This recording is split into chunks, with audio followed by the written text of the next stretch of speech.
My name is Lauren, and I'm going to tell you how my parents pushed me out of the company I helped build, and how, in the end, they were the ones begging for me. From a young age, Lauren Mitchell saw the world differently. While other kids doodled hearts and flowers in their school notebooks, she sketched geometric shapes, houses, and buildings. They weren't just simple drawings but organized ideas, blueprints of constructions her imagination created. Her eyes lit up at the sight of skyscrapers, bridges, and any grand structure. She would spend hours watching construction workers, trying to understand how each piece fit together to build something so solid. Even as a child, she would take cardboard boxes and popsicle sticks to create her own miniature buildings, while her sister, Emily, played with dolls. "What are you doing?" Emily would ask, curious. "Building a skyscraper," she'd reply proudly. "Looks like an old box," her sister mocked, laughing. But Lauren didn't care. Because, to her, this wasn't just a game. It was a dream. Her teachers took notice of her interest. At 9 years old, her math teacher praised her ease with numbers and said something Lauren never forgot: "You would make a great engineer." That compliment left a mark. From that moment on, she had no more doubts. This was what she wanted for her life. The problem was that no one at home seemed to take her dream seriously. Her father, Richard, saw it as a childish fantasy. Her mother, Diane, didn't even ask about it. To them, Lauren was a smart girl, but too much ambition could be dangerous. So she learned not to expect encouragement. She knew that if she wanted to get anywhere, she'd have to fight for it alone. And she did. She dedicated herself to her studies like few others. While her classmates had fun on weekends, she buried herself in books, not just because she enjoyed it, but because she knew that without perfect grades, she had no chance of getting into a good college. Years passed, and Lauren grew up with that determination carved into her heart. In high school, she became one of the top students in her class. Math and physics were her favorite subjects, and her teachers admired her for it. She didn't see difficulty where others did. Solving complex equations felt almost like a hobby.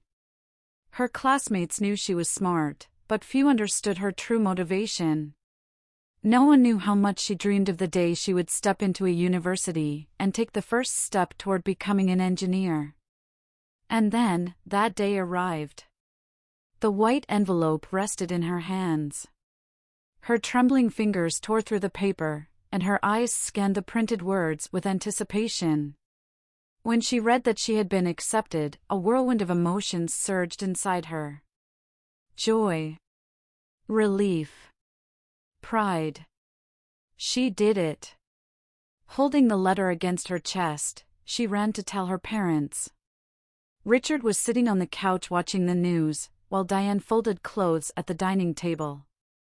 Lauren rushed in, unable to contain her smile. "I got into college," she announced excitedly. Diane lifted her eyes for a brief moment, showing little reaction. Richard, on the other hand, paused the TV and looked at his daughter. "Which college?" he asked. "The Carolina University of Engineering. The one I always wanted." The silence that followed was uncomfortable. "That's great, Lauren," Diane said, returning to her task. But something in her tone already hinted that something was wrong.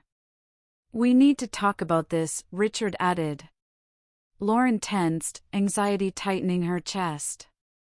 "Talk about what?" Her father sighed, as if about to deliver unpleasant news. "We don't have the money for this, sweetheart." The words hit Lauren like a bucket of cold water. "But, what if I get a scholarship? Or a student loan? I can work part-time." "It's not that simple. Our household budget is already tight," Diane interrupted. "But, this is my chance."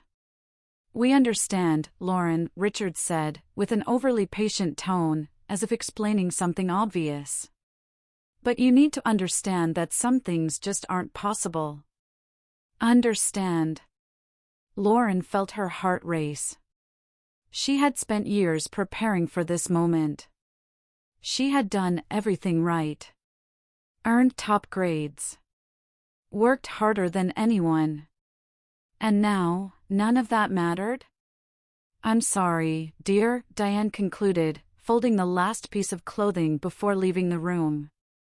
Lauren stood frozen, gripping the letter that, just minutes ago, had felt like the key to her future. Now, it was just a worthless piece of paper. She wanted to scream, to question, to beg her parents to at least try to help her.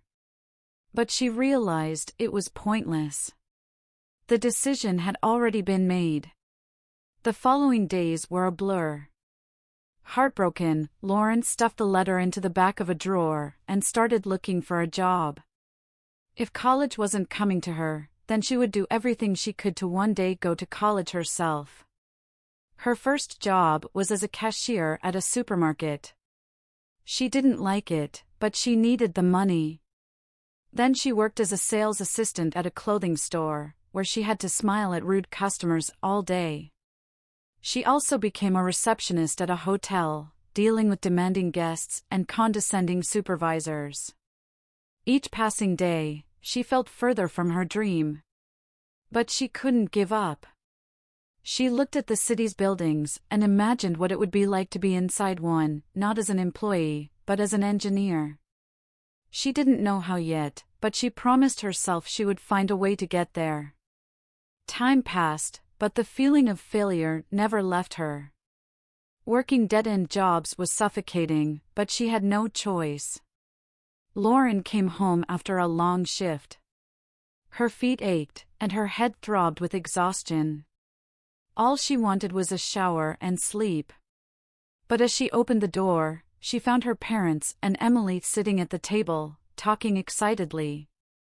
There was a celebratory atmosphere in the air. "What's going on?" she asked, suspicious. Emily beamed. "I got into college." Lauren froze. "Which college?" "The same one you wanted," Emily replied, as if it were the most natural thing in the world. The floor seemed to vanish beneath Lauren's feet. "What?" "Yeah. I'm going to study engineering." A sharp pain hit Lauren's chest. Engineering?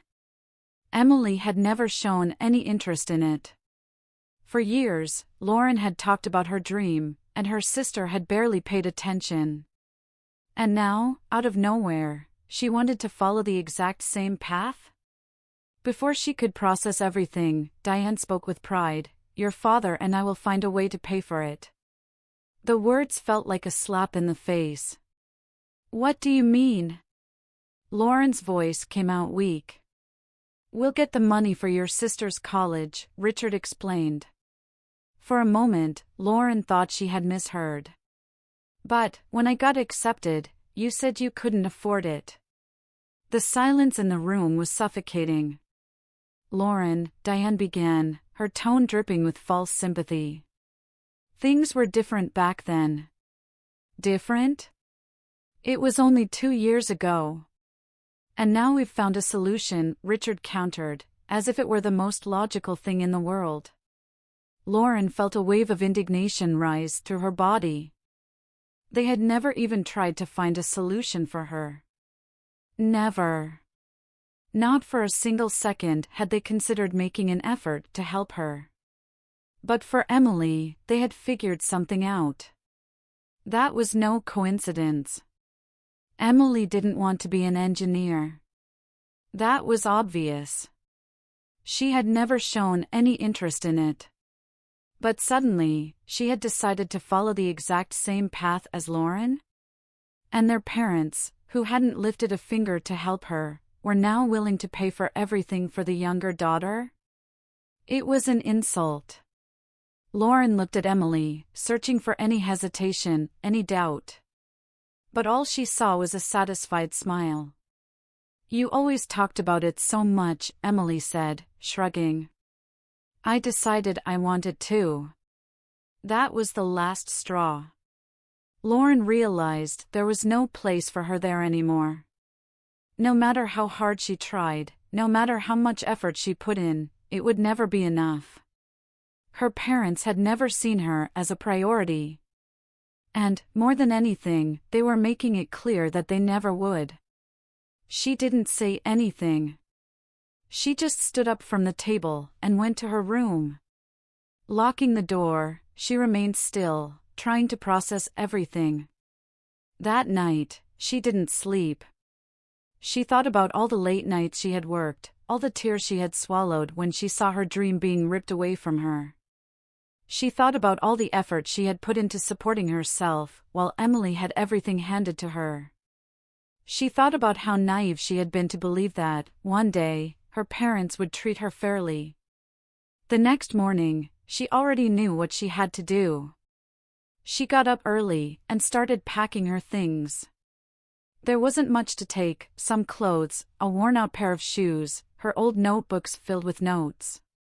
She looked at the university acceptance letter she had kept at the back of her drawer, and for a moment, a tightness gripped her chest. But she couldn't afford to dwell on the past. She walked downstairs with her suitcase in hand. Her parents were in the kitchen, having breakfast. "What's this?" Diane asked when she saw the suitcase. "I'm leaving." Silence fell. "What do you mean, leaving?" Richard didn't grasp it at first. "It's clear that there's no place for me here anymore," Lauren said, her voice steady. "So there's no point in staying." Diane exchanged a look with her husband and then laughed in disbelief. "Lauren, don't be dramatic." "I'm not being dramatic. I'm just tired." Emily appeared in the hallway, crossing her arms. "You're overreacting." "No, Emily. I'm just seeing things for what they are." Richard sighed, impatient.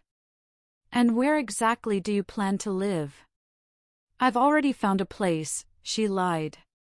In truth, all she had was a little money saved up and the hope of finding somewhere to stay. Diane scoffed. "Lauren, stop this. You have nowhere to go." "I'd rather be anywhere than stay here." None of them tried to stop her. They didn't beg her to stay, didn't say they were proud of her, didn't offer any help. Lauren left without looking back. She stepped through the doorway of the house where she had grown up, but had never truly felt at home. And for the first time, she felt like she was making a decision solely for herself. The first few days were tough. She managed to rent a tiny apartment in an old, poorly maintained building. The place was cramped, the walls had damp stains, and the mattress on the floor was her only piece of furniture. But it was hers. And that was enough.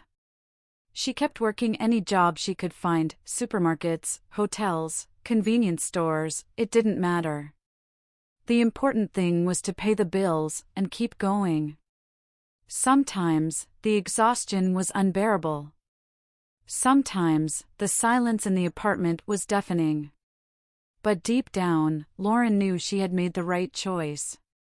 Because, even without knowing how, she had promised herself that she would rise again. Lauren had already accepted that her dream was far away. Since leaving home, her life had been a cycle of work and bills. Money was tight, opportunities were scarce, and with each passing day, the idea of studying engineering seemed more and more unattainable. But then, a phone call changed everything. "Lauren, come visit me," her grandmother Margaret's voice was gentle but firm. "I want to talk to you." Lauren had always had a special bond with her grandmother. Margaret was different from the rest of the family. While Lauren's parents had always been cold and distant, her grandmother was the only one who truly listened to her, who showed interest in her life. But the invitation felt unexpected. When she arrived at her grandmother's house, Lauren was greeted with a tight hug. The familiar scent of chamomile tea and freshly baked cake filled her senses, bringing a warmth she hadn't felt in a long time. Margaret led her to the kitchen table, where 2 cups of tea were already served. "Sit down, dear," she said, her gaze both serious and affectionate. Lauren obeyed, feeling a nervous tension build inside her. Her grandmother took her hands gently. "I know everything that happened. I know how your parents treated you. I know the injustice they did to you." Lauren looked away.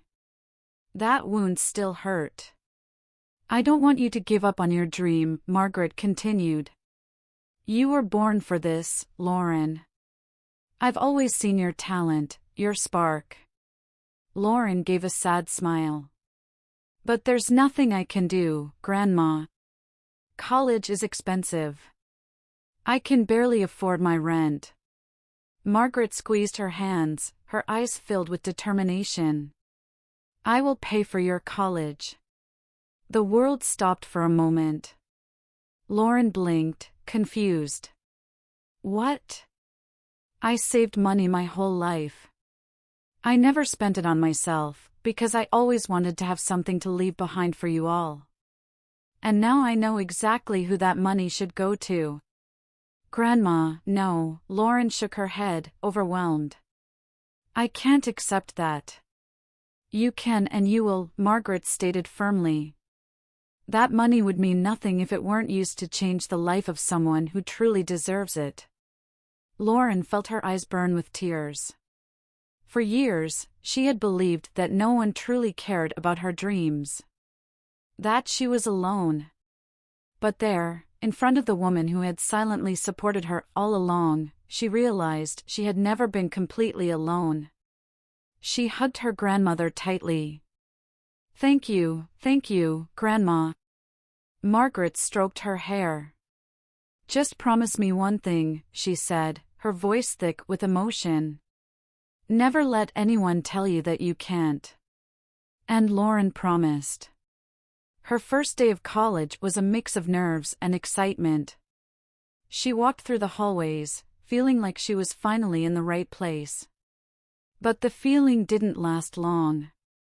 Turning a corner, she came face to face with Emily. Her sister's eyes widened in utter disbelief. "What are you doing here?" Lauren took a deep breath, keeping her calm. "The same as you." Emily took a few seconds to process the information. "You got in here? How?" Lauren crossed her arms. "My grandmother paid." Emily's face twisted in pure contempt. "So that's it? Now you're going to leech off Grandma's money?" Lauren felt anger bubbling inside her, but refused to show it. "That's none of your business." Emily scoffed, crossing her arms. "It's useless, Lauren. You'll never be better than me." Lauren let out a small, humorless laugh. "I'm not competing with you, Emily. You're the one obsessed with seeing me fail." Her sister just rolled her eyes before walking away, still visibly annoyed by Lauren's presence there. And, as expected, their parents' reaction didn't take long. 2 days later, Margaret received an unexpected visit. Richard and Diane walked into her house with serious expressions. "Mom, we need to talk," Richard began. Unfazed, Margaret invited them to sit. "About what?" Diane sighed, crossing her legs. "About this absurd idea of paying for Lauren's college." Her grandmother kept a neutral expression. "And what's so absurd about it?" Richard took on a calmer tone, trying to sound rational. "Lauren has no future in engineering. She's past that phase. She's too old for this." "Old?" Margaret raised an eyebrow. "She's 20, Richard. But she's already behind the others." Diane insisted. "Emily has always been the most talented. she's always had a promising future. Lauren is just going to waste your money. Margaret let out a small, incredulous laugh. Funny, you never worried about money when it was for Emily. Richard sighed, rubbing his face. This isn't about favoritism, Mom. We're trying to protect you from making a bad decision. Oh, spare me, Richard, Margaret's voice turned firm. I know exactly what I'm doing. Diane rolled her eyes. Mom, don't you see? Lauren is taking advantage of your kindness. Margaret narrowed her eyes. You know what I see? I see a girl who has always dreamed of this and never had support. I see a hardworking young woman who never received even half of what you gave Emily. Her children fell silent. Margaret stood up, adjusting the shawl on her shoulders. My money is mine. I decide what to do with it. And if my choice bothers you, maybe the problem is with you, not Lauren. Richard's expression hardened. Diane sighed, defeated. Just don't say we didn't warn you, she muttered, getting up to leave. Margaret smirked, ironic. And don't come running to me when you realize you bet on the wrong daughter. They left, irritated, leaving Margaret alone. But she wasn't shaken. She knew she had made the right choice. Lauren didn't just deserve that chance. She was going to prove to everyone that she should never have been underestimated. Time passed, and Lauren dedicated every second to her studies. While Emily enjoyed parties and nights out with friends, Lauren stayed up late studying. She knew she couldn't afford to fail. And her effort paid off. Years later, with impeccable grades and recognition from her professors, Lauren graduated before Emily. On graduation day, holding her diploma in her hands, she felt something she hadn't experienced in a long time, pride in herself. She looked at the audience and saw her grandmother, Margaret, with teary eyes and an emotional smile. Lauren walked up to her and hugged her tightly. This is for you, Grandma. No, sweetheart. This is for you, Margaret replied, holding her face with affection.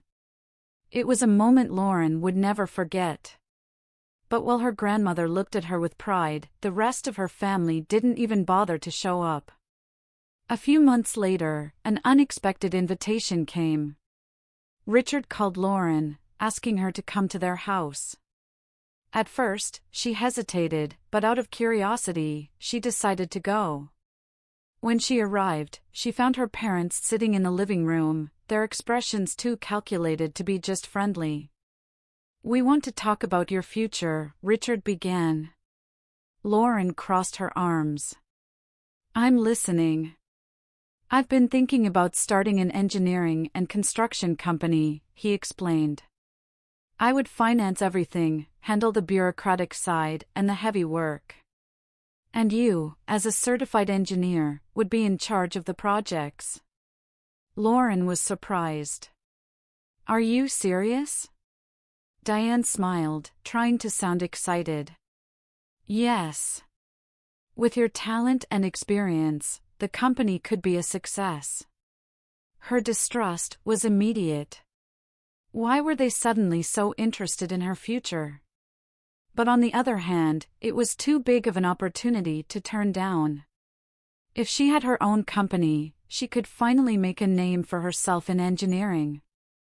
And against everything she felt, she accepted. The company grew quickly. Under Lauren's supervision, the projects became more and more ambitious. Her dedication was absolute. She spent hours planning every detail, ensuring clients got the best. And success came. In just a few years, the company became a regional reference. Contracts increased, profits skyrocketed, and Richard started being seen as a visionary businessman even though, in reality, Lauren was the one running everything. And for the first time, she thought she had finally earned her place. But the illusion wouldn't last long. The day everything fell apart started like any other. Lauren was in the office analyzing a new project when she received a message from her father, asking her to come to the meeting room.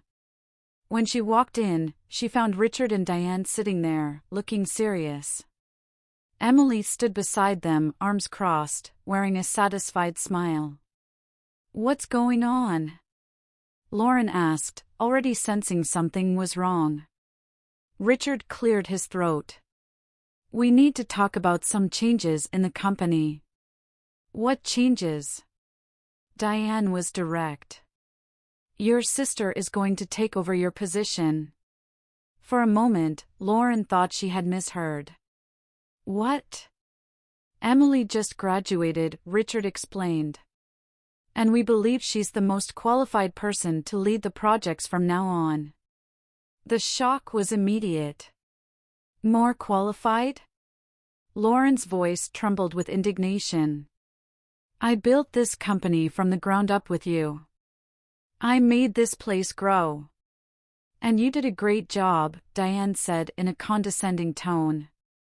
"But Emily has a more suitable profile for the company's future." Lauren looked at her sister, who kept the same smug smile. "You knew about this?" "From the beginning," Emily replied, completely unashamed. Lauren's heart pounded. They had never intended to keep her there. This had all been a plan to use her until Emily was ready. "Are you serious?"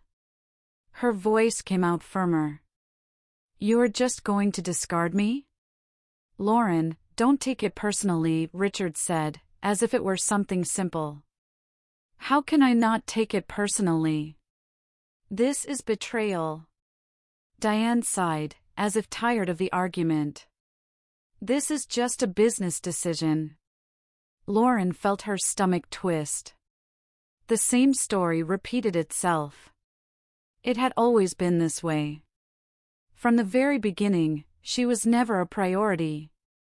No matter how hard she tried, no matter how much she proved her worth, in the end, she would always be cast aside. Swallowing the pain, she looked at each of them, memorizing their cold expressions, the way they discarded her without the slightest remorse. Then, without saying another word, she stood up and left the room. This time, she wouldn't argue. She wouldn't beg for recognition. With the money she had saved and the contacts she had made over the years, she decided to start her own engineering company. At first, it was a challenge. Without the structure she had at her former company, she had to start from scratch. But that never scared her. Lauren knew that if she had built success once, she could do it again. And she did. With innovative projects and impeccable commitment, her company began to grow rapidly. Soon, she attracted clients who had previously worked with her father's company, and her name became recognized in the industry. Meanwhile, things weren't going well for her old family. With Emily in charge, the company Lauren had helped build began to face problems. Emily didn't have the same technical knowledge, didn't know how to handle demanding clients, and made impulsive decisions. Contracts started to fall through, projects were delayed, and the company's reputation plummeted. Then, one day, Lauren's phone rang. She looked at the screen and saw a name she never expected, Diane. Curious, she answered. Lauren, her mother's voice was tense, filled with frustration. "We need to talk." "About what?" "About the company." Lauren smiled slightly. "What about the company?" Diane sighed. "Emily, she's not managing everything well. We're losing clients. Contracts are being cancelled. And your father is desperate." Lauren listened in silence, savoring every word. "And what does that have to do with me?" "You know very well." Diane snapped impatiently. "You can help. You can save the company." Lauren's laughter was immediate. "Oh, that's a good one. Lauren, this is not a joke. Diane raised her voice. Your family needs you. Family.